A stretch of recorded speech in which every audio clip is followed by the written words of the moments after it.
All right, thank you everyone for being here today.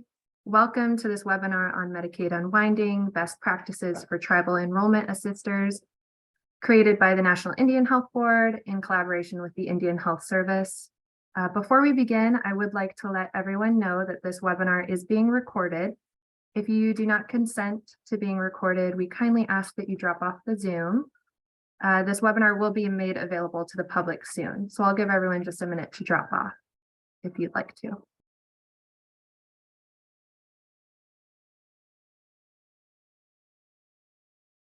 All right, thank you so much. My name is Hannah Brennan. I am a policy analyst here with the National Indian Health Board, and I will be moderating today's webinar. The goal of today is to provide a resource for enrollment assisters and patient benefit coordinators to successfully prepare for the unwinding of Medicaid. We will have folks from the National Indian Health Board, the Indian Health Service, and the Centers for Medicare and Medicaid on to present important timeline information as well as some best practices for enrollment assisters and patient benefit coordinators. Before we dive into our presentations today, we want to start with getting to know who's in our audience today. So we will have a few quick poll questions pop up on the screen for you to answer, and I will give everyone just a minute to respond, and then we'll report back on who we've got today.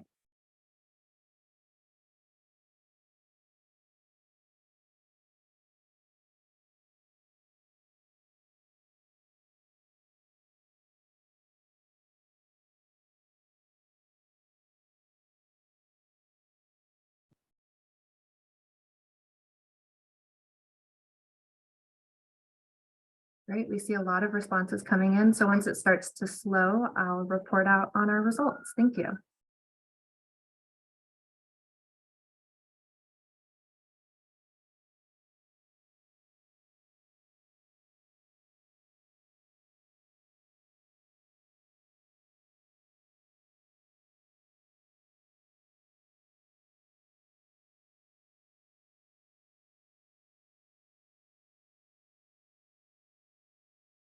All right, it looks like we're slowing down. So I'll go ahead and look through what we got. So it looks like we have a majority enrollment assister, navigator, benefit coordinator audience with some healthcare administration thrown in there and a lot of other. So I'm interested, if you're in that other category, feel free to drop in the chat what your role is so we can know kind of what our audience is today outside of those two main categories. And then familiarity with Medicaid unwinding, pretty even across the board. I see a lot of novice, so hopefully everyone will walk away with some extra information today to prepare for unwinding. A lot of competent and proficient, so I think we have a good mix here today. And then have you seen information on the unwinding on IHS social media, Facebook and Twitter? Again, pretty even, a lot of no, so I'm excited that we have some outreach and education information on social media to provide for you guys today. So thank you so much for taking the time to answer those questions. I appreciate it. All right, and I see some roles coming in the chat, so thank you for sharing that as well. Looks like we have a good selection of folks. So hopefully we'll have some good questions and discussion at the end of our webinar today. So thank you. We're really looking forward to sharing this time with all of you and getting to know what your questions and what your knowledge is on the unwinding process.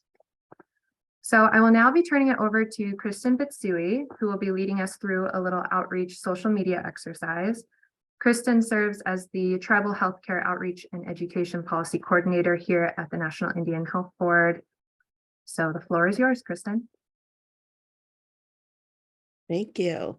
So I'm going to be sharing my screen here so that I wanted to do a little exercise with you all on using social media. And I know that, we've gotten a lot of questions on asking us, what am I supposed to use? Or how do I use the graphics? Or how come the graphics don't have the link on there? And so we wanted to showcase of how it looks like on social media when you're looking at it, what you're supposed to do. So I wanted to show you what we have on National Indian Health Board. So this morning we had our person that takes care of our social media do a posting. And so when you go to NIHB, you're going to, if you go to Facebook, this is what you're going to see. And what we posted on there this morning is update your contact information. So this is what you're going to be seeing on when you get onto the NIHB. And what I want to see from all of us being here and doing this exercise, every single one of you, if you were to like this, or if you were to share this, this is how it's getting out everywhere. So wherever you guys are all coming in from, whatever state you're in, whatever tribal community you're in, depending on how many followers you have or how many people you're following, will also be able to get that word out to everybody.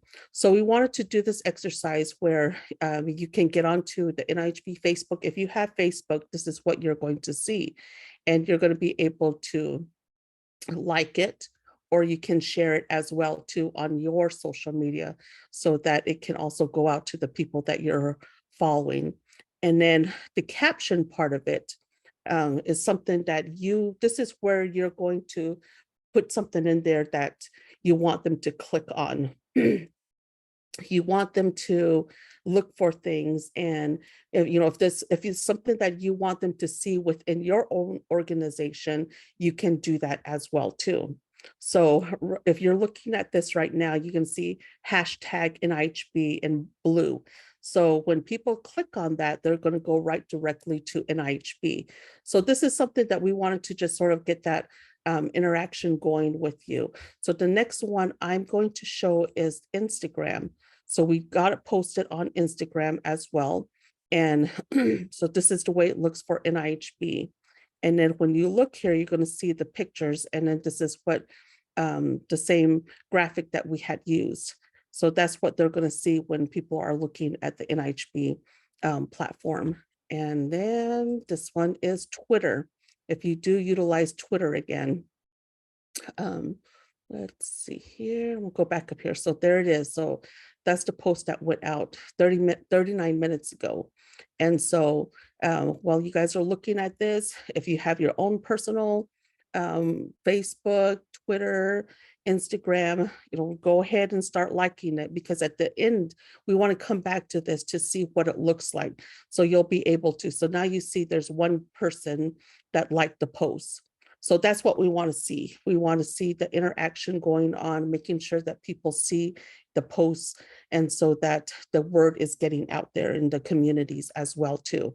So I want to come back to this at the end of the webinar and see how many likes there were, see if there's anybody that shared this on their social media platform as well too. But I just want to go through this and then sort of get you guys to understand how the social media part works. But we had over 400 people register for this webinar. So if you think about it, if all 400 people liked it, or if all 400 people shared it, it's going to go on to your friends, their friends, everybody else's friends. And so the more you do it, the bigger it gets. And so we just wanted to make sure that you guys understand that and be able to get an idea of how this works.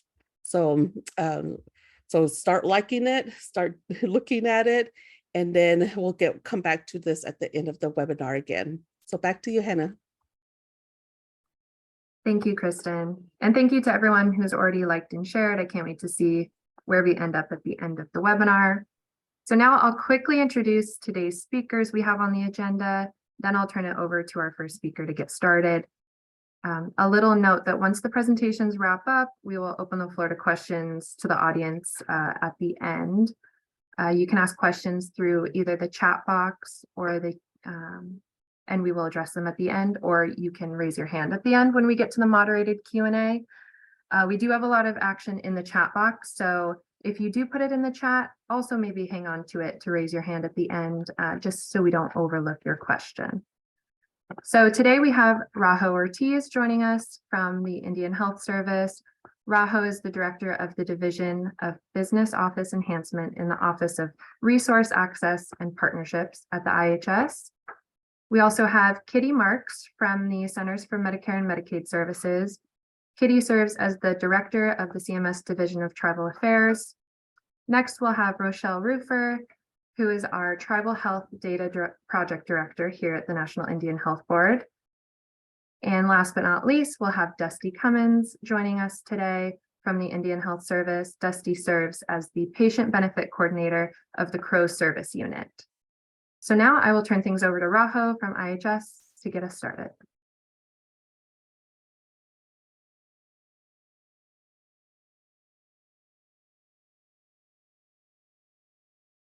Hi, good afternoon, everybody. This is Raho Ortiz. I'm glad to be here today and very happy that you're all able to join. This is, I think, one of our largest audiences for an unwinding training and information session. So I'm really pleased to see that. We did try to advertise it as much as possible. If there's any comments you have about our ability to get the word out about this, please let us know or ask us questions about it. We'd be happy to adjust as we need to. The first thing I want to start out with today is provide an overview. The next slide, please, of the webinar and what I'm going to be presenting on. So the purpose of my remarks today is to inform all of our IHS tribal and urban Indian healthcare programs and what resources IHS has, and also to support Indian healthcare programs as states prepare to return to normal Medicaid enrollment processes, also known as unwinding. And part of providing that resources is just having the webinar itself and providing speakers and information where you can find additional information. So that's what this will be about. And I just want to remind people that our primary goal during this phase of the unwinding is to conduct beneficiary outreach and education, including messaging in as many ways as possible to encourage our beneficiaries to respond to inquiries and to provide their updated contact information. You know, we're still in the stage where states are planning or are just now beginning implementing plans on how they are going to conduct re-enrollment processes. So this is a time when our beneficiaries should be receiving information or seeing things in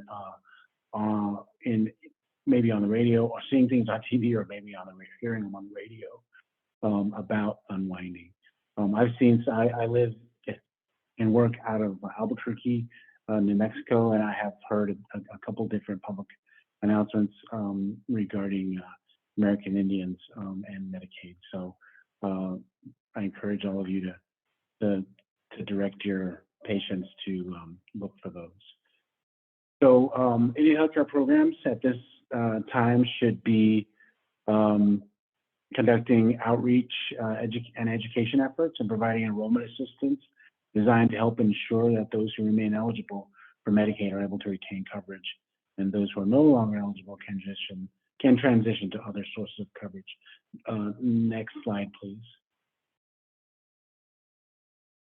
So we did create a IHS Unwinding page, and that is available on our IHS website from the main page. If you, at the very top of the page, at ihs.gov, if you click the COVID button, it's a small square, you will be directed to our coronavirus page. And at the left of that page, you'll see tabs. And there's a specific unwinding page, web page for IHS that we created that provides an overview, some background, and then some additional resources, links to a number of our partners, especially CMS and NIHB. Next slide, please. Okay, in terms of Medicaid enrollment and the public health emergency, IHS has seen an increase, like across the country. And I think the estimate was about 20 million people or more were added to Medicaid during the period of the continuous in coverage requirement. And this includes American Indian and Alaska Native beneficiaries.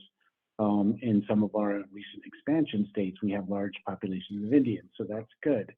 When South Dakota this summer expands Medicaid and starts enrolling more people, we expect to see a lot of American Indian as well qualify. So that is good.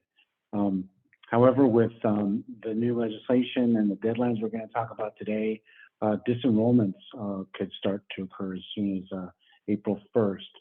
So, but that's really up to the states. The CMS has given them some options in terms of conducting the re-evaluation of eligibility, and so it depends on how fast they're moving and what their resources are. States, as we all know, are in dealing with Medicaid for decades, are not unlimited sources of money or funding to do everything they want to do. So that may be a factor in your state.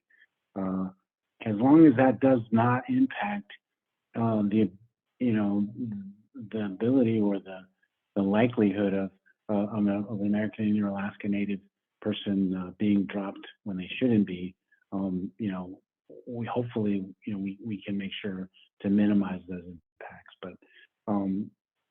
But you never know there.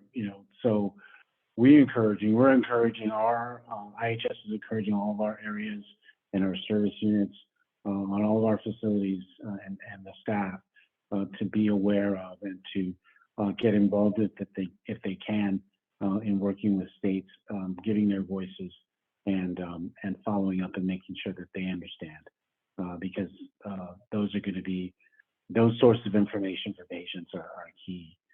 So we need to know what we're talking about. The next slide, please. In terms of conducting outreach, some of the things that we've already started to use these messages that are available to all of you as well. We're putting them on our social media pages. Next slide, please. For instance, there's the National IHS Facebook page.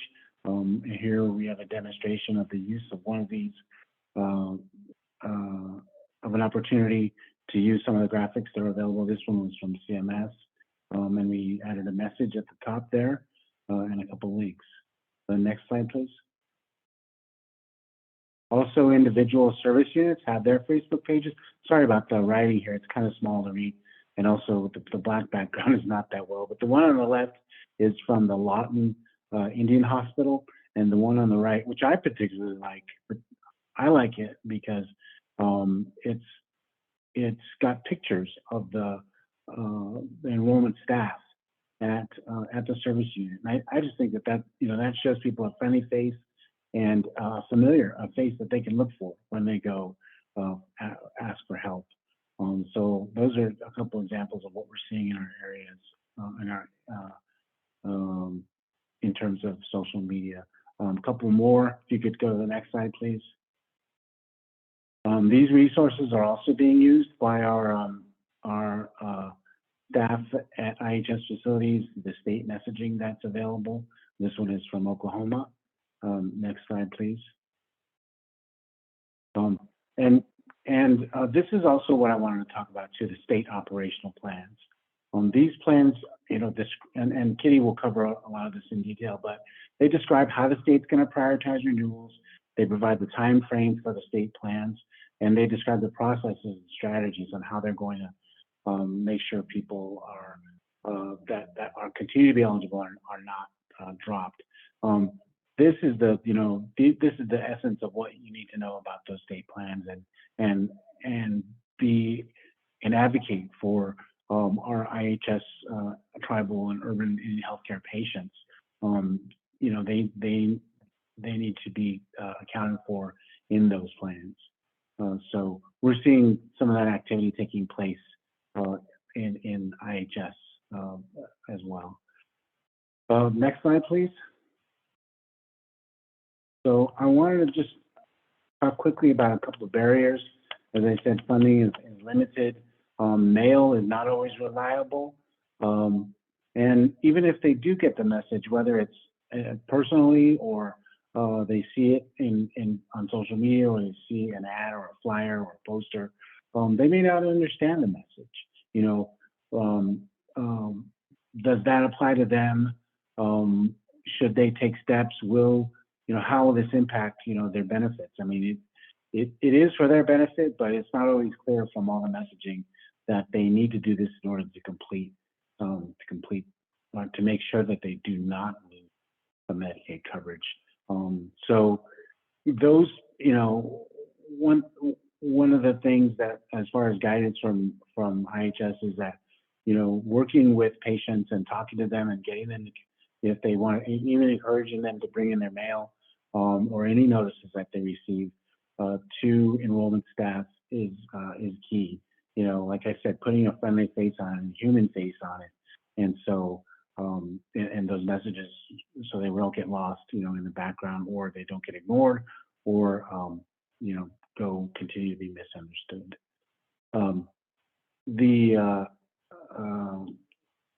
Like I said, they're at risk for losing coverage if they don't receive or understand those. So it's really important to follow up. Next slide, please. So just real quick, as some of the key takeaways, American Indians could lose their coverage, even though they remain eligible if they are not able to follow up on the renewal process. Some are no longer going to be eligible, so we need to direct them to other coverages. ITU staff are essential in providing assistance to all of our beneficiaries and providing information, answering questions. And in order to do that, they need to make sure that they understand what is happening with their states. It's not always easy. Some of our areas are quite large, so they have to have multiple knowledge of states, but they're used to that from working with those Medicaid different programs anyway. So the next slide, please. And this is just my contact information on the left of your screen, and then Sarah Forrest, management analyst here at IHS, who you guys are familiar with, and that is it. I appreciate the time. Thank you so much. Thank you, Raho. I will now turn the floor over to Kitty Marks from CMS.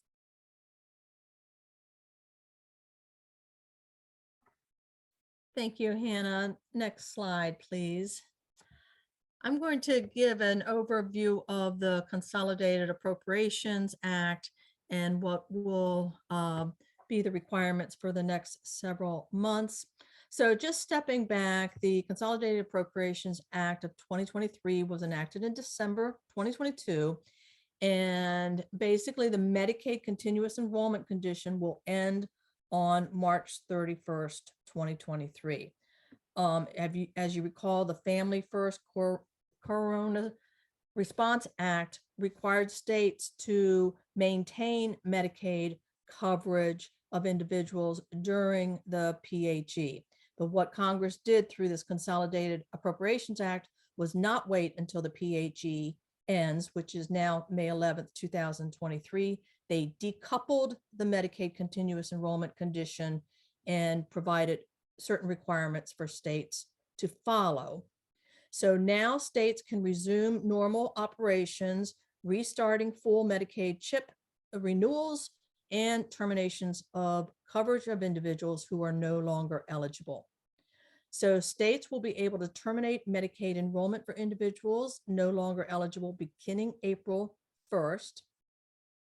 As you can imagine, states will have a significant volume of pending renewals because of the continuous enrollment requirement. There are over 91 million beneficiaries enrolled in Medicaid and CHIP today. But we know that when states resume the full renewal process, it's estimated that there will be over 15 million people who could lose their current Medicaid or CHIP coverage. That, of course, is going to vary from state to state. But for those, as Raho indicated, for those individuals no longer eligible for Medicaid, we want to make sure that they can transition to the marketplace or other health coverage. Okay, next slide, please. So just to step back, under Medicaid eligibility, there are certain eligibility groups such as children, pregnant women, childless adults. Eligibility rules differ. Some of these groups are mandatory, some are optional. And then there are financial requirements to qualify for Medicaid. And we're going to see the terms modified adjusted gross income, otherwise known as MAGI or non-MAGI, throughout this presentation. So I just wanted to flag that modified adjusted gross income are those individuals such as pregnant women, childless adults who qualify for Medicaid based on income. Non-MAGI, it's a combination of income and resources. And those non-MAGI individuals are individuals receiving supplemental security income, SSI, the Medicare savings programs. And of course, many of you know that certain Indian trust income is exempt in determining eligibility for Medicaid. And then of course, there's the non-financial requirements, state residence, US citizenship, and of course, tribal enrollment cards meet the US citizenship requirement. So next slide, please. So as the continuous enrollment condition ends, states must initiate eligibility renewals for the entire state's Medicaid and CHIP population within 12 months, and then complete the renewal processes within 14 months. States may begin this process in February, March, or April, and some states that have a 60-day renewal process have issued letters in February with expectations that some individuals will be terminated from eligibility by April 1st, but they cannot terminate prior to April 1st. States have approximately 4 months to resume the timely processing of these applications. CMS has been working with states for over a year to ensure that states are ready to the extent possible, ensure that eligible enrollees retain their coverage through renewal of Medicaid and CHIP.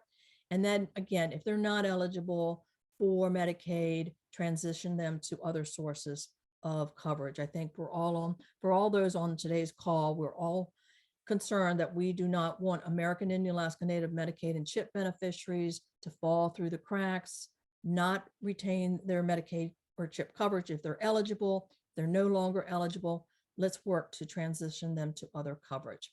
So we'll be talking about additional guidance and tools that CMS has developed to help the states and our Indian healthcare providers as we participate in this unwinding process. Next slide, please.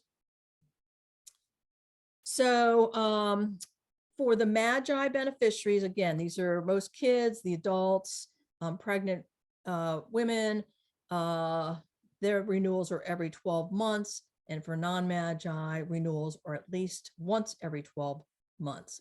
And the way the renewal process works in general, and what the CAA did was require states to comply with federal regulations regarding renewal.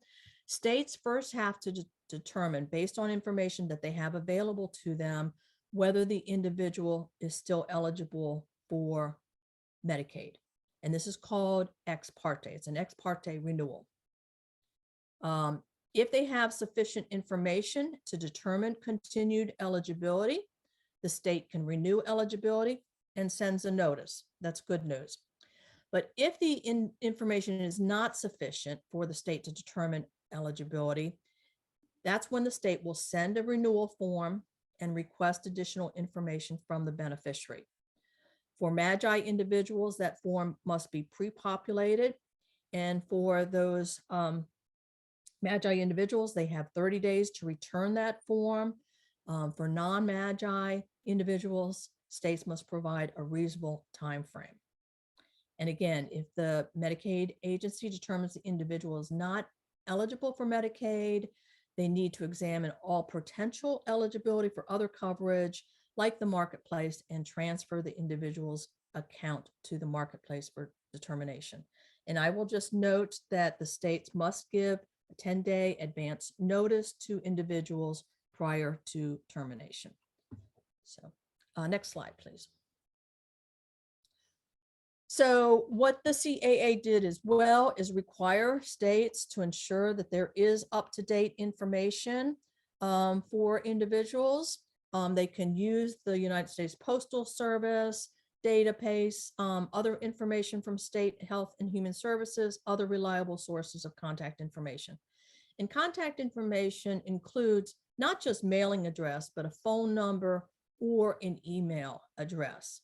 And CMCS is encouraging states to use multiple contact information data sources because if the states develop a robust plan of up-to-date contact information for their Medicaid beneficiaries, then that will help them in the event that returned mail takes place. Next slide, please. And so there are requirements on states that, and these are ongoing requirements and critically important under the CAA requirements, is that they must continue to follow existing requirements for processing returned mail, confirming whether the address is correct. If there is returned mail with no forwarding address, then states must attempt to contact the beneficiary through 2 other methods, either by phone, email, text. And so that's when we talk about Medicaid beneficiaries updating their contact information directly through their state Medicaid office or with the assistance of Indian healthcare providers. Please encourage them to provide additional contact methods. Because if the state does have one of these modalities, they need to use that modality to contact the beneficiary. States are not required to send the return mail to the forwarding address, but they have that option to do that. And that might be their only option if they don't have any other modes of contacting that individual. And then throughout the requirements, through the CAA requirements, the states have to document in their plan how they are reaching individuals and if there are instances where they're not able to contact the individual. Next slide, please. So, like I said, CMS has been working with states for over a year in preparation for the end of the continuous enrollment. States are required to develop an unwinding plan. Like I said, they're required to update contact information for their beneficiaries, to develop an outreach and communication plan for beneficiaries, stakeholders, and we have been encouraging states to work with their ITUs, their Indian healthcare providers in their state in developing an outreach plan and engaging with tribes and Indian healthcare providers throughout this process. There are challenges from the state perspective. There will be a large volume of renewals. There are workforce challenges within the state Medicaid and CHIP agencies. And then remember, the continuous Medicaid enrollment requirement or condition has been in place since March 2020. So individuals have been on Medicaid for close to 3 years now. And so a lot of contact information might be incorrect. People have moved out of state. So there are going to be a lot of challenges in the next couple months, and that's why your help is so important. Next slide, please. So within the Division of Tribal Affairs, we have been working with our Office of Communications. They have developed a Medicaid Unwinding Communications Toolkit, and we have worked with them to include resources specifically for American Indian, Alaska Native, Medicaid, and CHIP beneficiaries to update their contact information and remind them to check their mail. On the left-hand side, you can see that messaging. Don't miss that letter. Make sure that your contact information is up to date And then on the right-hand side is a flyer that can be used as you do outreach. You can customize it. For instance, you can say, such and such state will restart eligibility reviews, and you can put that information in, and then information on who they should contact for further assistance. Next slide, please. And specifically, like I said, we've been urging states to engage with tribes and Indian healthcare providers. One encouragement in specifically is for state Medicaid and CHIP agencies to share data, enrollment data with ITUs, so that ITUs, we know, are a trusted source. They can help reach out to tribal Medicaid beneficiaries as well. And again, make sure that contact information is correct. Remind people to bring in their renewal letter if they get it. And the enrollment assisters at the IHS tribal and urban facilities are critical. They are a trusted source, and we really need your help as this process continues. Next slide, please. So a lot of this is repetitive, but I'll leave it in here. Again, for the enrollment assisters, patient benefit coordinators, really encourage enrollees to have their contact information up to date. Reach out to them to remind them that they might have received a letter, a renewal letter. If they have, encourage them to bring it in for your assistance or return it promptly. And I guess that's about it, but these are some of the key takeaways and how you all can help. We'll go to the next slide. There are a lot of resources on cms.gov, specifically medicaid.gov. And what we've done within our Division of Tribal Affairs on our American Indian Alaska Native outreach page is to pull a lot of this information on our website page, so you don't have to go searching throughout CMS. It's a big website. So if you want to find this information, our website page is go.cms.gov/American Indians, Alaska Natives, and you can find specific tools for American Indians and coverage, and then a link to the Medicaid Communications Unwinding Toolkit. So I think that's it. And I'll go ahead and turn it back to Hannah. Thank you. Thank you so much, Kitty. I will now be turning over the floor to Rochelle Rufer from the National Indian Health Board. The floor is yours. Thank you, everyone.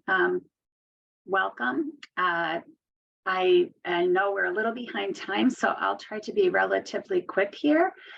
First of all, I just want to say that what I'm providing for you is our estimates, and that estimates word is very important, but I've used the American Community Survey, which is the data from the Census Bureau that comes out annually, and these are 2021 data, so hot off the presses. And without further ado, were we going to do a poll first? There we go. If you could take a second to answer this question, that would be great.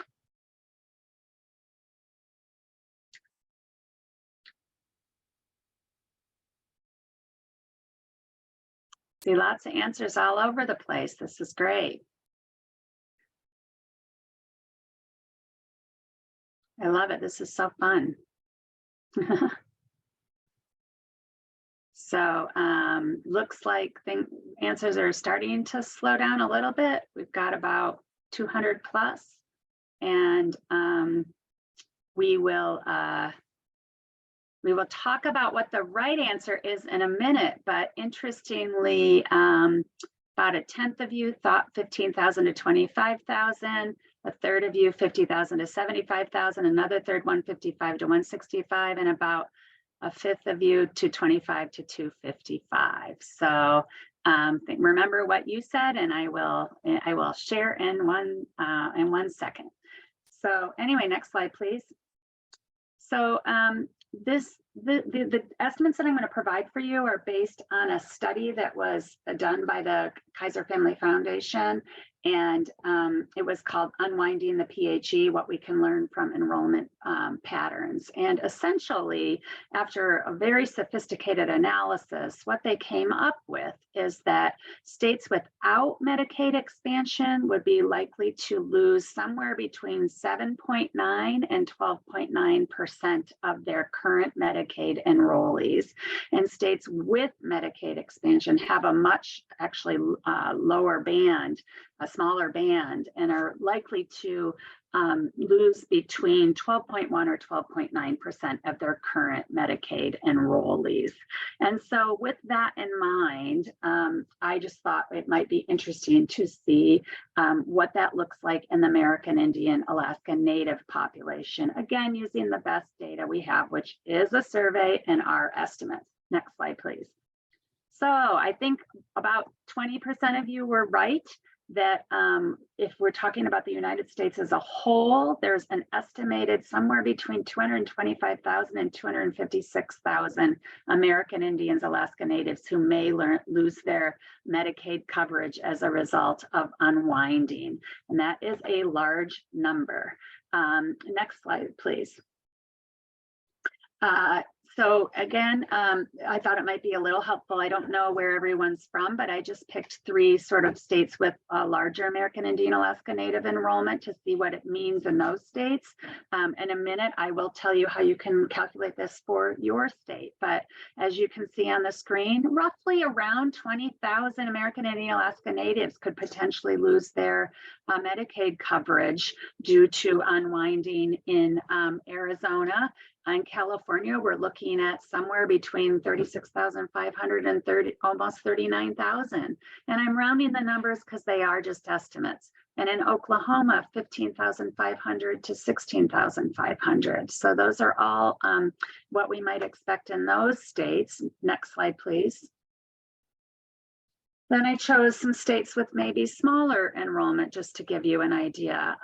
So you can see on the slide, Minnesota, I would say around 6,000 American Indian Alaska Natives might lose their Medicaid coverage due to the unwinding of Medicaid. And Montana, probably about 5,000. In New York, somewhere in the 11,000 range. And in North Dakota, about 2,000 American Indian Alaska Natives. So I present these numbers to you maybe a little bit to get you a little bit, oh, wow. You know, just to get a general idea of what are we looking at here? What is this impact? Next slide, please. And really, what does this mean for you? You might think, well, that's not helpful. I want to know for my area. Well, I know a lot of you as, I know we have a lot of enrollment assisters on the call. And I know as enrollment assisters, you often do have a sense of what your Medicaid enrollment is in, let's say, your particular clinic.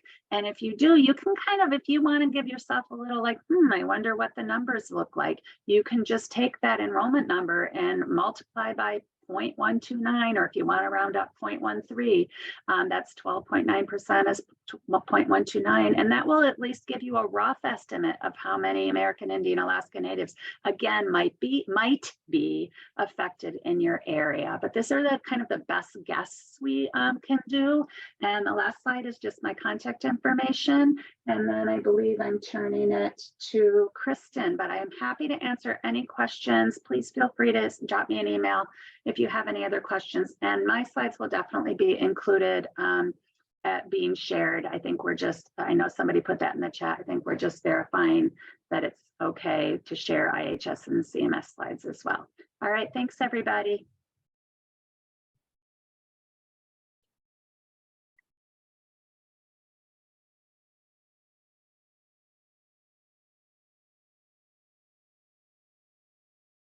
Oh, Kristen, I think you're on mute. There we go. You would think that after what, 3 years that I know when I'm muted and unmuted. But anyways, so let's go ahead and get started. Go to the next slide, please. So I wanted to go over, so, you know, as I do this work and I'm listening to everyone, and I get a lot of feedback from those of you that are working in the tribal communities. And some of those things that I hear are, you know, what's in the toolkit, you know, can you go over it? And, you know, where can I find this? Or just certain things. And the creation of the toolkit also came about from those of you that do the work as well too. Hearing you guys asking for different resources, or you're curious about certain things, or maybe you're getting questions directly from tribal citizens. And so that's how we created the toolkit, was listening to you and putting together a lot of that information. And I always say that there's hardly ever any resources out there that are specifically for, that's tribally specific. And so, we're like pulling things here, we're trying to get things putting together. And so that's the reason why the toolkit was created. And so, and then the question comes about as well as, why outreach and education on Medicaid unwinding? And some of the things that I ask questions when someone, calls me and asking like, why should we even do outreach, or why should we educate on it? And these are some of the top things that I always hear back, is that because, our tribal citizens are at risk of losing Medicaid coverage, or, those that work in one-on-one with tribal citizens with their enrollment of filling out their Medicaid application. And that doing the renewal takes, even less than 15 minutes to do. And so, you don't have to turn in the documents again all over. And so if they end up, not doing the renewal, that means that they have to redo a whole new Medicaid application. And that could, depending on the household, could take up to 2 hours to do that. So those kind of things, you're looking at that, well, yeah, we need to get the word out there. We need to make sure they understand what's going on with this Medicaid unwinding, so that, we're not having to end up redoing applications again and having individuals come into the office when it could have been avoided and been done just only for like 15 minutes. And then, as well as, Kitty also had mentioned it, Rahul's mentioned it, about how there's shortage as well too with the state Medicaid agencies, and we have to all work together. And with our population, a lot of our tribal citizens, they sometimes don't feel comfortable going to the office, or maybe they just don't have time to get onto the online, or maybe they don't even know how to use it as well too. So they rely a lot on the patient benefit coordinators, tribal enrollment assisters, those that work on with American Indians and Alaska Native on a daily basis, only because what to ask. If they have Indian income, what to do with that. That, and you explain to them about the reason why you have to provide tribal enrollment documentations, so that they can be eligible for those protections and those provisions as well too. Those kind of things that we know how to maneuver through and be able to assist them. And so it's good to do that outreach and education, to tell them that you're available, that you're there to assist them, that, you don't want to be in my office for 2 hours, rather than doing the 15 minutes. And I think the other big thing is that, to avoid potential loss of third-party revenue. If you have a large amount of tribal citizens falling off of Medicaid, that also means that they have no coverage. So that would mean that if they end up coming to the clinic and they have no coverage at all, then there is no third-party revenue coming into the facility. And the other thing is, a lot of programs are connected to each other. And one of those is the purchase referred care funds.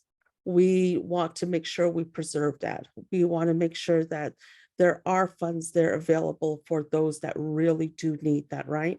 So that's the reason why we say outreach and education is extremely important when it comes to Medicaid unwinding.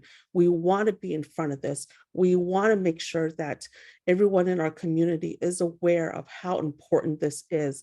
And also internally within your facility, if leadership is not understanding the importance of this, that education needs to go out there. We need to let them know that, hey, we need to make sure that we're out in the community. We need to make sure that we're posting things. We need to make sure that, we have access to put maybe a clipping in the newspaper, and making sure that we are getting the word out. And each one of you know how to do this. You guys know your community. So next slide. So here I just want to go through the Unwinding webpage for NIHB. And here is where we housed everything on Unwinding. When there's maybe a show letter coming out, if there's announcements coming out, we want to make sure that we simplify it for you and summarize it so that you're able to understand it as well too. On top of having to do the enrollment part of it, assisting the tribal members with, going through the whole process of getting them on Medicaid or keeping them on Medicaid. Sometimes you might not have the time to read through the whole document. And so at NIHB, within the federal relations, Hannah does a lot of that portion for you guys. She outlines it, she summarizes it, and she looks at it to see what she can pull out of there for you. So utilize this page, and if there's something that you come across that you might not understand it, send it to us. Let us know, and we're able to look at it and let you know if there's, it might not just be you, it might be others that are out there that are trying to figure it out too.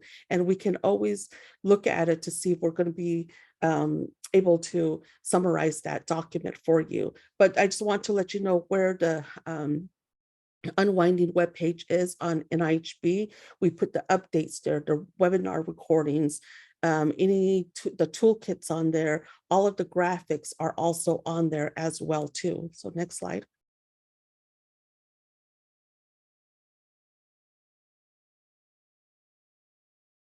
And then the unwinding toolkit. And this is the link that you can click on to get to it. You can download it as well too. So next slide. So within the toolkit, I always think about how my grandfather used to have a tool room, and he used to have all sorts of tools, different kind of tools. And that's what I think about toolkit, is that you want to put stuff in there that, will be beneficial, that you might be able to look at and be like, oh, I didn't think of that. This is really good to look at. And, sometimes that might help you to think about what you can do. And so a lot of what is in the toolkit are the flexibilities, information that you might use to be able to talk to your patients about it. The enrollment is in there as well too, data that Rochelle had gone over, graphics, there's tips in there, there's things that you can learn from other organizations as well too. Reminders are another thing. Resources are huge in there as well too. So we pretty much touched on everything that we could think of. Georgetown has a really good tracking system right now. And, those are some of the things to take a look at. If you look at other state Medicaid agencies and see what kind of toolkits they have, you can look at those things and get ideas off of them as well too. Next slide. And then here are just some of the social media posts that we have. And on the side in the brown, those are some of the things that are on the social media posts as well too. And you can take a look at that when you go to that Unwinding webpage. Next slide. And then here are the other ones that are customizable. So in this, you're able to put in your state Medicaid name. You're able to put in contact information for your state Medicaid, and also your information and how you identify yourself, whether if it's a IHS patient benefit coordinator, or if you have a different title that you use for yourself. And as we now see in the chat, how you identify yourself, you're able to put this in there and customize it yourself as well too. So next slide. And that is my part of the presentation. And let's see here, the poll. So the poll probably popped up for you too. So it popped up for me. So let's take some time and answer that. What have you seen from your state Medicaid so far? So I'm kind of curious of those of you that are on the line, have you seen the timeline? Have you seen the state plan? Have you maybe seeing details on how Medicaid unwinding will affect American Indian and Alaska Native beneficiaries. And maybe there's other resources that you have seen. So I'm just kind of curious, and maybe you haven't seen anything. And the reason why we want to know that is just to kind of get an idea of what you're looking at and what we also need to do on our part to help you guys get educated.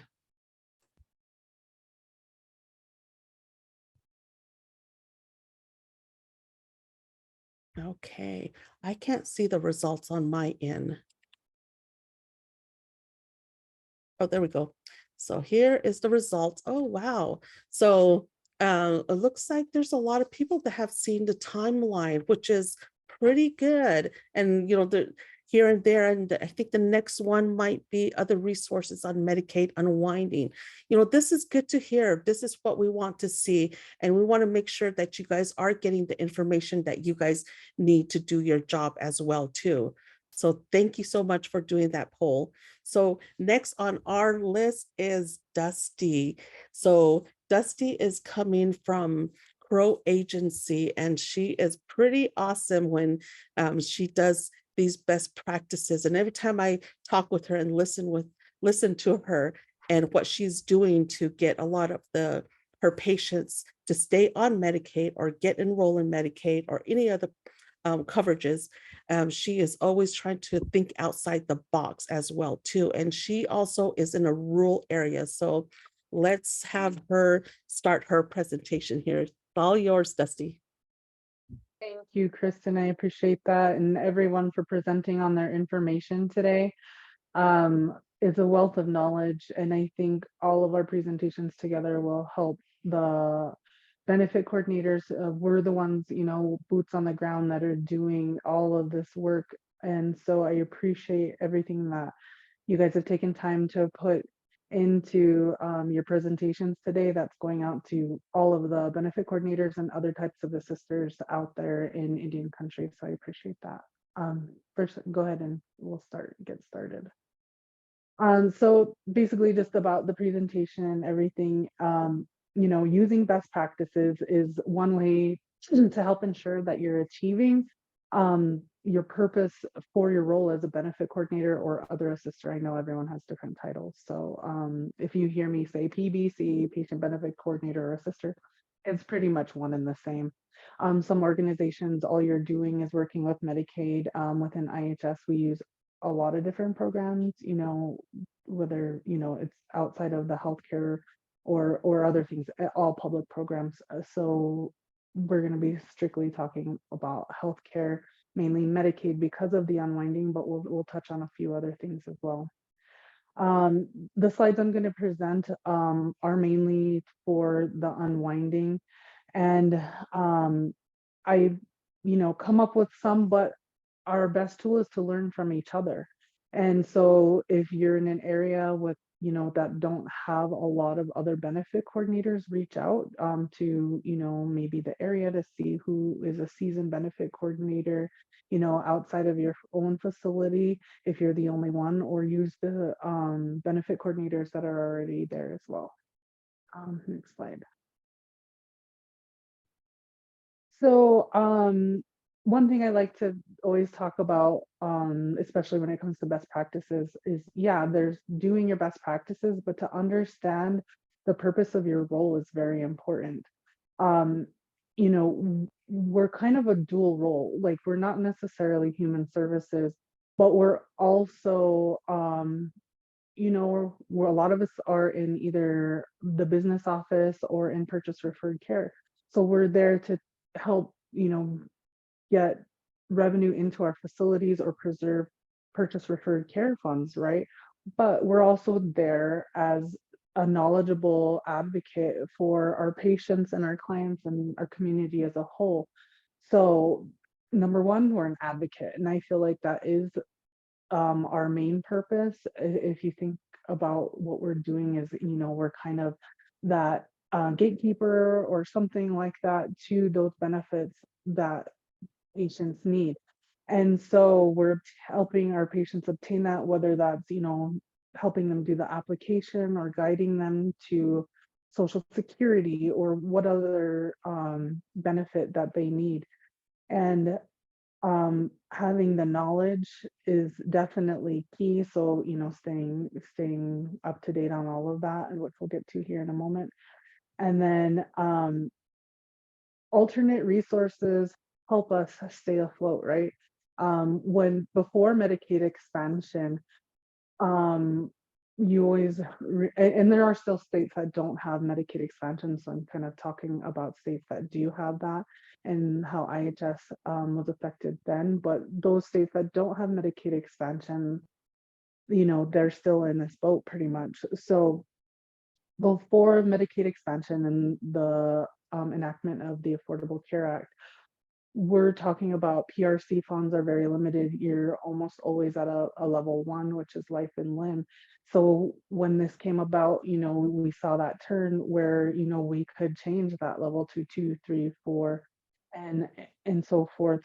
So we're helping to generate revenue for facilities, helping to preserve those referred care funds for people who can't afford maybe their employer coverage but don't qualify for Medicaid, in a lot of different aspects. There's numerous, but that's a big part of what we do. So that's our role, is advocating for the patient, but also helping to generate revenue. And also, if you think about it, like on a grander scale, we're helping the community as a whole to become healthier because they have access to healthcare. They have options. If they choose to get a second opinion or go outside of IHS, they can. But ultimately, what I found is that we are still their home base, even if we're not their primary care. They come to through our ER, they still use purchase referred care. So we're still a big part of their healthcare, even if they've decided, hey, I've got this Medicaid or other type of coverage, maybe it's marketplace or even Medicare or private insurance through their employer, that they're still using IHS urban and tribal facilities because we're trusted. This is what they've grown up with and this is what they know. So having a benefit coordinator that can help them navigate that outside of IHS is also key, because I still get calls even from patients who live in a different area. They're still calling for questions. So we are their trusted point of contact in so many different avenues. So doing that simultaneously, every time you kind of balance that, because you always want to advocate. And that's why I say that is kind of priority, because maybe somebody would have a premium if they got marketplace or something like that. Is it in their budget? That's for them to say, but we're going to be helping them navigate that and make that decision. So we would never force somebody to do something or pay for something that may not benefit their family as a whole or them as an individual. Next slide. Thank you. So being informed is definitely key in order to be able to advocate and be knowledgeable. So attending webinars like these, and as well as other ones, whether they be local organizations from the state at a national level through IHS or NIHB, CMS, and others. And so here are some links to a lot of places. I'm out of Montana with the Crow Service Unit. So when I'm talking like local, I'm going to be talking about the local ones in my area, because each state has their own. So our Navigator grantee is through Cover Montana, which is under the Montana Primary Care Association. So I've provided links to them. I've also provided some links to Georgetown that has some good information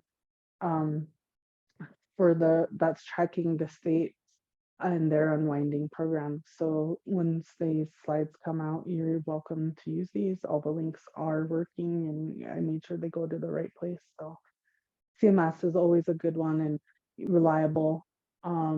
They have everything geared towards tribes and things like that. So I provided those links, as well as about the unwinding. And then they also have Medicaid too. So you can go at the CMS level or directly to Medicaid, whichever you prefer. And the toolkits are there. And then NIHB, is definitely a good resource nationally. geared all towards tribal nations. And so there's a link there to their sites. And then, like I said, being from Montana, I did put some information there. And also, Montana has partnered with our Navigator grantee, Cover Montana. And so a lot of the ads that we're seeing in Montana are from Cover Montana because the state, like I said, they partnered, and so they're using those resources there in order to get information out to our communities. Excuse me, and also through Montana Primary Care Association. They have different sites, but they are related, and so you can find information for the unwinding on both. Also, one thing to think about is making sure you know what your state is doing. Take that, your state's not going to necessarily contact you directly and say, hey, this is what we're doing. So you going and being proactive and finding that information. You're not always handed it, and maybe you're not on the right listserv, or you didn't find out about a presentation until later, or webinar, what have you. Just know and stay in the know with what your state and your local organizations are doing. Next slide. Building partnerships is definitely key. So, a lot of tribes are in rural areas. Some are, facilities within tribal and Indian Health Service, and of course, urbans. They're in an urban area, but for the most part, we're maybe isolated. And so some of the best practices that I've used is to find out who are your sister organizations in the area within your county, or maybe your adjacent counties. And so I say, who does your PRC contract with? They probably have, somebody who does something similar to what you do. Maybe it's just for healthcare, and that's their specialty. Whereas, within IHS, we have so many programs. To know what they're doing, to partner with them for outreach and education activities, but also just for information sharing as well. And they, you guys can have your own, email list, just sending emails, say, hey, I found this, have you guys seen this? So it's important to do. When I first started, Olivia Rayuda with Cover Montana reached out to me and said, hey, you guys are like in this little island, kind of, not those words, but basically that's what she's saying. And I think it would be really beneficial, but why don't we meet at your service unit and bring in all of these assisters? So it's never, you never have to be alone. So don't be on that island like we were initially when I first started. Find who your assister community is and reach out to them and be that person for others as well. If you're a seasoned benefit coordinator and have a lot of knowledge, always be open for questions, and finding ways to do something else that maybe could be easier, faster, or just maybe finding information that you don't know. With each patient that I help, I find, I'm always learning something new because everyone's situation is unique. It's not always, oh, this is the way it's going to be. Okay, there's a patient can present and, they have a different situation than the last person, even if they're the same age group and work at the same place. You don't know what their needs are and all the programs that you can help them with. You got to tailor it to them, and knowing, hey, maybe you could qualify for this program too, based on the qualification guidelines of this other one, and that could benefit them overall, whether that be cash, energy, food, and medical, of course. Maintaining good working relationships within your state and county Medicaid departments is definitely key. I email and call a lot of different departments within Medicaid and the Office of Public Assistance with Department of Health and Human Services, as well as, other agencies, whether it be Social Security and others. And then finding the Navigator grantee who is over your state, or grantees, there could be more than one, I guess, in maybe larger states with big populations, but our state has one, and they have a designated representative for our area. So we partner with them on a regular basis, especially since the unwinding has been coming down. Our Navigator grantee will come into the facility on a regular basis. So we're starting with once a month, and we're going to be starting going to it twice a month now, since it's looming, it's coming for it's here basically. Montana, things are really kicking off in April, so that's what we're gearing up for. And then I've kind of gone over a lot of the not being an island partner for large events, health fairs, whatever you guys are doing in your communities, just making sure that you have your backup, because if there's a lot of people, you don't want a huge line, because if I'm at an event and I'm waiting in line to talk to somebody, I'm going to come back and maybe forget to come back or something like that at a later time. So just making sure you're fully staffed, and if you're alone in your service unit, having those partnerships is even more important for you and your community. Next slide, please. Oh, sorry, stay here really quick. I apologize.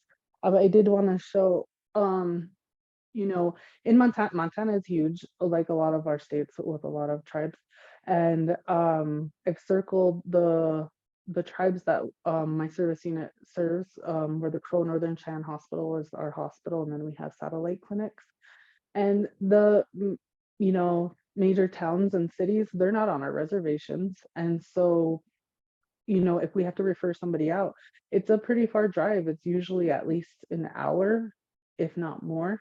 So having those partnerships in those facilities too, where we're sending our people, if somebody got sent out through the ER and they're getting inpatient or they're having surgery and maybe they didn't have insurance, knowing who to contact at, the hospitals or medical centers, in those bigger urban areas is key too, is saying, hey, I was off duty, no one was able to get them signed up for Medicaid, or they got transferred out from inpatient, the same day, or whatever the case is.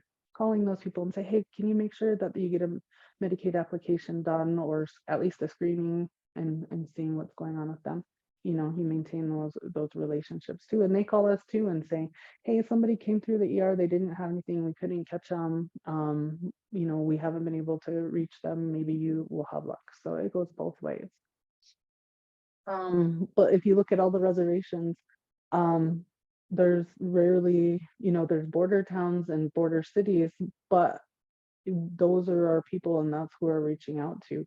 Like our navigator comes from Billings, and with the weather and things like that, we're so grateful for her to come out and do that. She's not always able to stay, like this last time, because of the snow was coming in. But all right, next slide. What can you do within your facility, and using your resources that are at your fingertips that are already either getting paid for or cost little to no money or no resources? We have Good Health TV, which I'm sure a lot of you do. So we've been advertising the Medicaid Unwinding on there, as well as other things that we can help with. Posting flyers in common areas and clinic rooms. We're getting our posters together. We're gonna try to have them up this week or next week. And so having all of those at your fingertips, and I'll kind of talk about what we use as well. There's an intercom system, so if your navigator is there, you can send out a mass email to staff saying, hey, there's so and so, or I'm available, whoever's there to help. If anyone needs help with Medicaid, you can use that if you're able. Maybe you're not allowed to, so that's not an option, but trying to do that. And then what initially I was thinking, hey, let's do a mass mailing. And then I pulled a report for all of our Medicaid patients that have come through our doors since the pandemic started. And I was like, yeah, maybe not. That's a lot of work, and a lot of postage.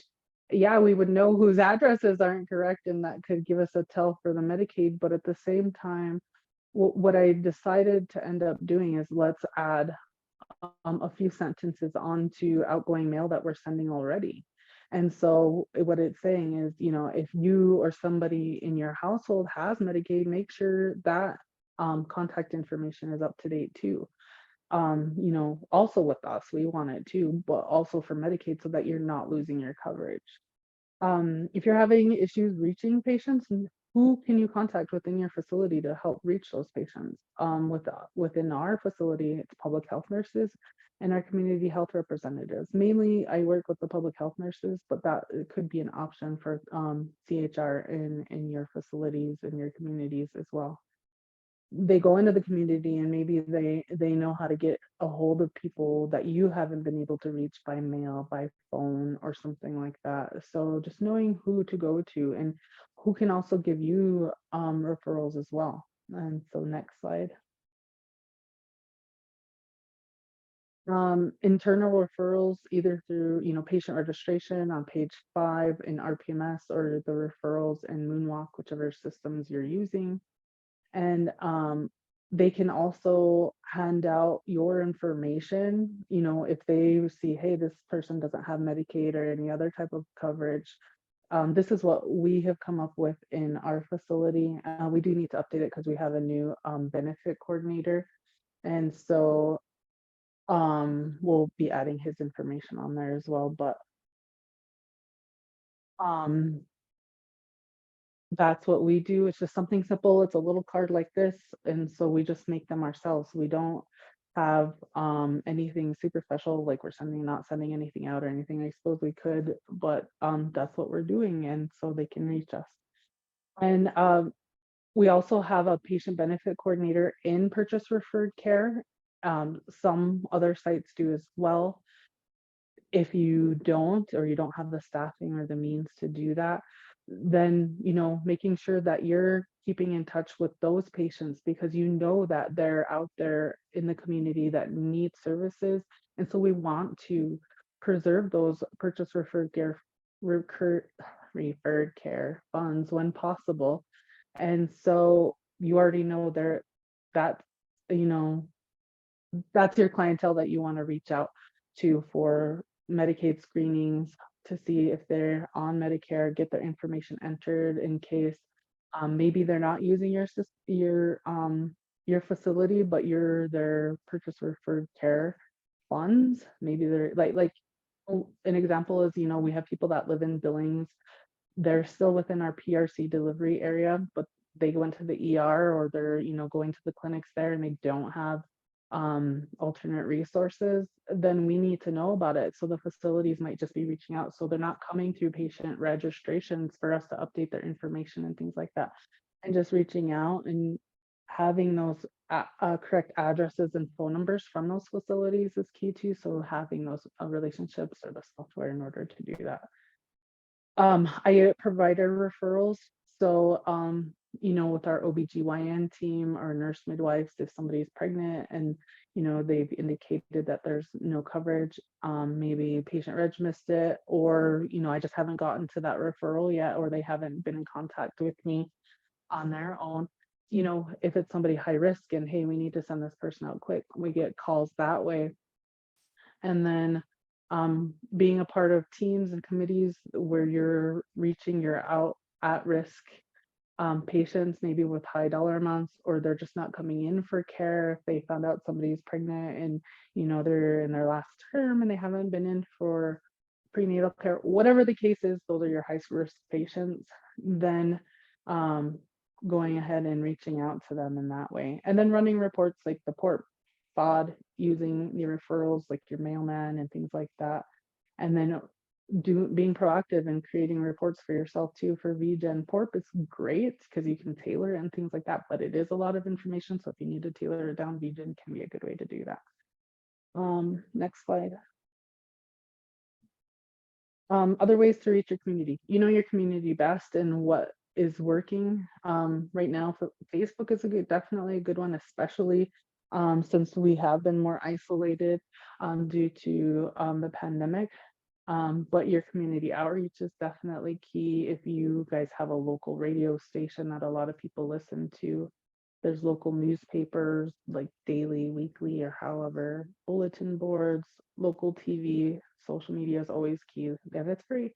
And then putting flyers out in the community, and then word of mouth. Most of my referrals, hey, I got my numbers from so-and-so, or not most, but a big portion. I got your name from so-and-so, they gave me your number, so I'm seeing what you can help me with. You know your community best, so put yourself out there in the community. If you're new, community outreach is definitely key to get your name out there. Next slide. I know we gotta get finishing up pretty soon here, so I apologize for running over my time a bit. You know, community outreach, having your table, being noticeable, doing what you need to do to get people to your table, having your sign-in sheet so you can contact people later, because it's not always the greatest thing to do and be doing a application at the events, but just having contact information to come back to. Having handouts like from CMS, NIHB, and other organizations, and then having giveaways if you are able to do that. Next slide. Here's the social media campaigns that I've used and are using. I love NIHBs and CMSs, but we also have Cover Montana's here. I have links there for those of you who want to use that. Next slide. And then these are just a couple of a few posts that I've done in the past from our Facebook, because I'm also an administrator. So you get to know who your administrators are if you're not them. So you guys can update those or share others too. So from IHS and IHB and things like that. Next.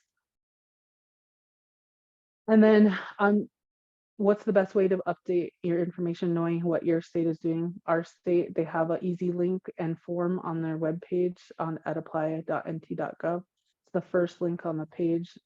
Super simple. You don't have to have the case number to do that. If you call in, that's their first option. So they understand the importance of updating their contact information and what that's key in the unwinding. So just knowing what your state is doing, and if they're not, maybe asking somebody to do something similar. Next. I'm not going to go over this too quickly because we need to get moving, but what do I do if your patient loses Medicaid? Do what you normally do, is reaching out to them and then screen them and get an application going. But in the unwinding, we already know staff shortages and things like that. Doing a new application isn't ideal unless it's like your last resort. Next. Just stay informed, be proactive, and keeping up to date with information and reaching out to your patients on social media and whatever way works best for your community. So I just want to go to the next slide, and I think we're going to go to question and answers and social media with Kristen. So just thank you, and my contact information is there if you need to reach out with questions. Thank you so much, Dusty. I'm looking forward to hearing folks' questions. I know we're running low on time, so we'll just get to folks' questions as quickly as possible. But I do want to turn it over to Kristen really quickly to wrap up our social media exercise from earlier.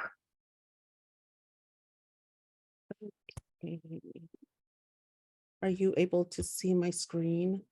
Yes, we can see it. Okay. I can't see it on my end, so. So I'm going back to it. So I'm on Facebook right now, and going down, I'm looking to see, it looks like there have been 38 others that have liked the post, and we have 22 that have shared the post as well too, which is pretty awesome. When you think about this, and when you're sharing it like this, you're also sharing it with everyone that's on your network as well too. So these are actually pretty good numbers when we're looking at, what it looks like and how you're sharing it, how you're getting the word out, how we want to make sure that our tribal citizens are getting the information that they do need. So let's go to our Instagram. On our Instagram, it looks like we have 19 that liked it.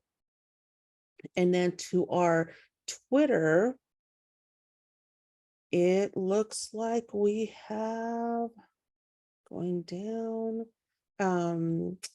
looks like there's 9 that liked it, and others that have shared it and retweeted it.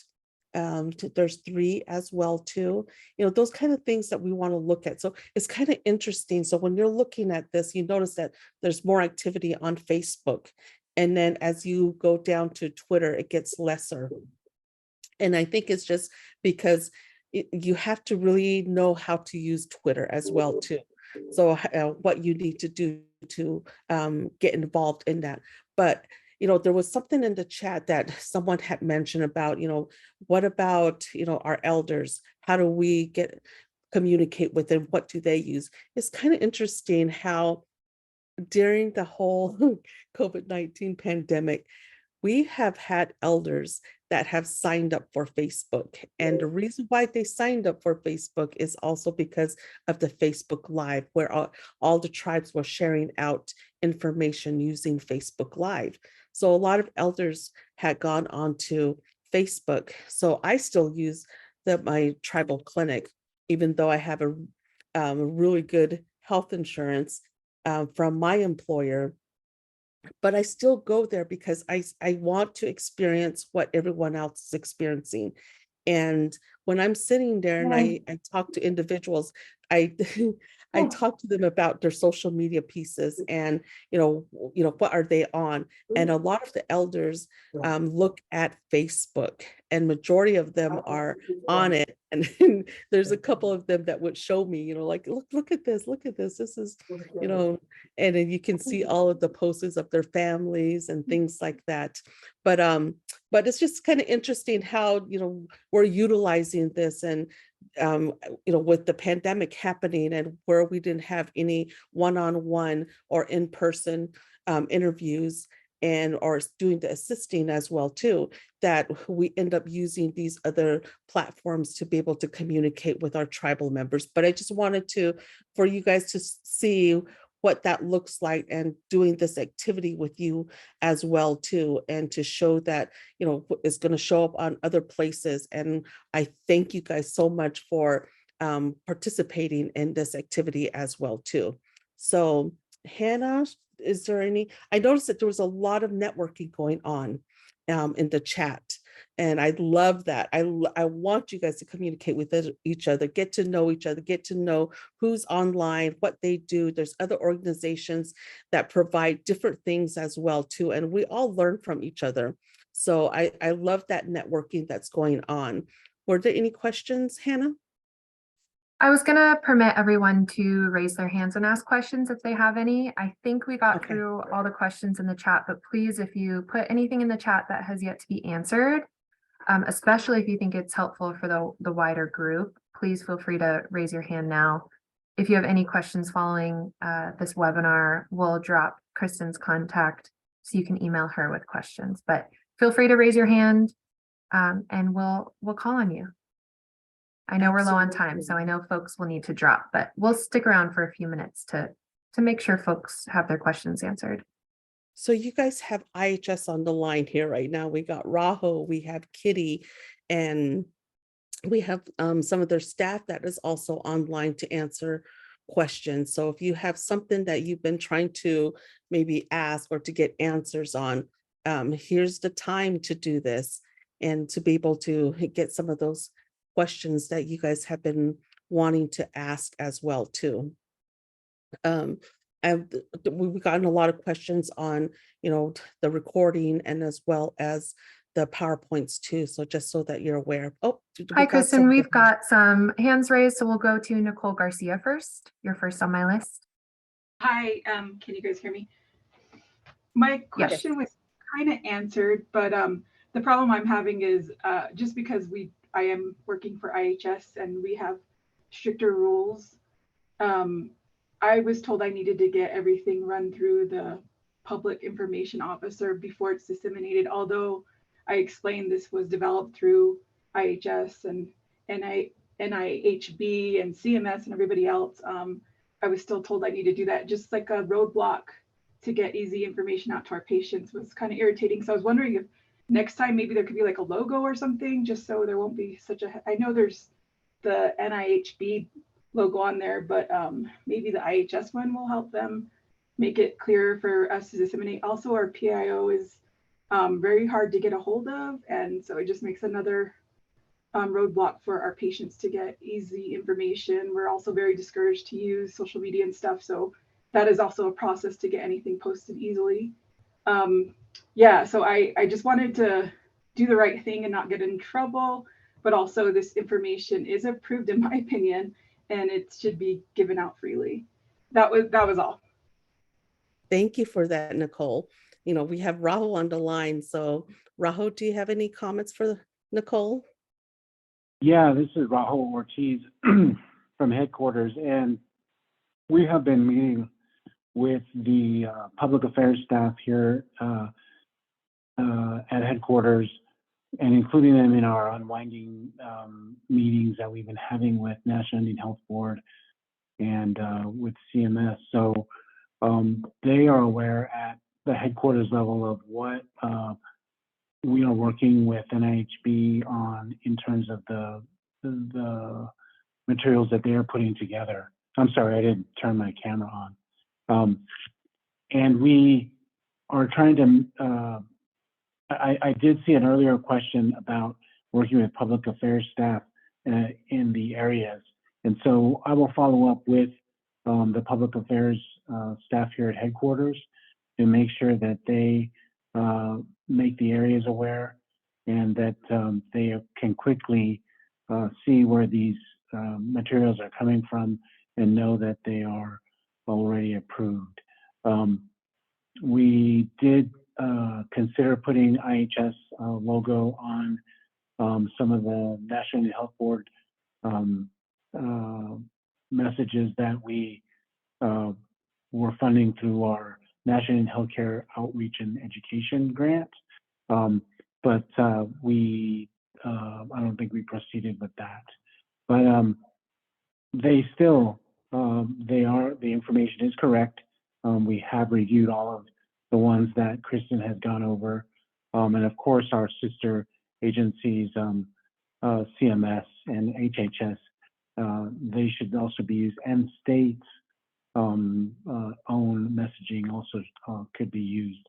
So we'll just make sure to follow up with public affairs so that they are reinforcing that message, that the approvals for things that we've already worked on should be okay. But I encourage you to not ignore them. Just keep them in the loop, because they can be very helpful in helping you post things or helping you decide what the best way to reach out is, or additional ways you may not have thought of. Thanks for the question. Thank you so much for your answer. Thank you, Raho. And our last question will go to Buck Ellingson. Good afternoon, everybody. Buck Ellingson here, policy analyst at CRIB. Good to see so many familiar faces. I just wanted to start by saying thank you for the presentation today. It's really great to see a comprehensive response from all of the various organizations coming together to serve tribal communities. I know I put it in the chat earlier, but I wanted to mention PRC funding and how important it is to amplify that message to tribal communities. I think that we should perhaps spend a little bit more time opening that up in terms of how PRC budgets will be impacted by the loss of those patients. I know that there were about 35,000 current Medicaid enrollees that will be impacted, that potentially could be impacted in California. So that'll have a huge impact on our tribal health programs. But it wasn't necessarily abundantly clear how those two things were tied together. So if we could spend a little time kind of discussing that a little bit more, I think it'd be great. So yeah, just wanted to say thanks again and appreciate your time. Thanks.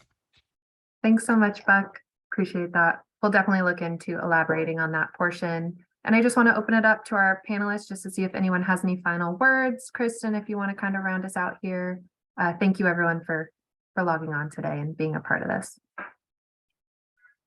Yes, thank you so much, Ahyet, for participating in our webinar. And we're hoping that a lot of this information will stick and let you guys know that we are in your corner. We want to make sure we provide all the information that we have, and as well as show the collaboration between IHS, CMS, and how we try to come together and work together as well too. So Kitty, Raho, you guys have some last minute comments? No, just thank you for the opportunity to participate, and CMS and the CMS Division of Tribal Affairs is always here to assist. And I concur with Buck's comment that I'm glad that NIHB, IHS, and CMS had this combined and collaborative webinar. Thank you. Yep. Yep. There will be, this is Rahul, and thank you very much for hosting this NIHB, and to the other presenters, thank you. I just want to say that on our monthly national call with the director of the IHS tomorrow, there will be a brief presentation on the unwinding topic as well. So for our tribal and urban monthly call, once again, and if you look on the IHS calendar, you can see it. You go to the main IHS webpage and find the calendar, and you'll see the following information for that. Thank you. All right, thank you all. Have a great day.